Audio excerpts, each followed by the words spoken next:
আর ঠিক সেই কারণে ওটা যার জিনিস আমি তাকে দিয়ে দিয়েছি। আর ওখানে কি লেখা ছিল? আমি তো পড়েছি, সব উকিলকে ধরে পড়েছি। ওখানে লেখা ছিল যে এই বাড়ির আপনি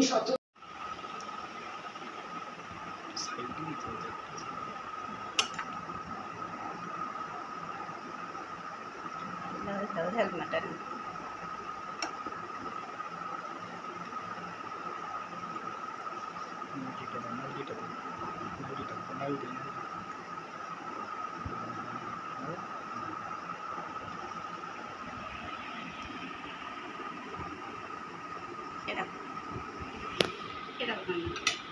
হেভি হয়েছে মা, দারুণ হয়েছে। মাটনটা আজকে তোর বাবাই রান্না করেছে।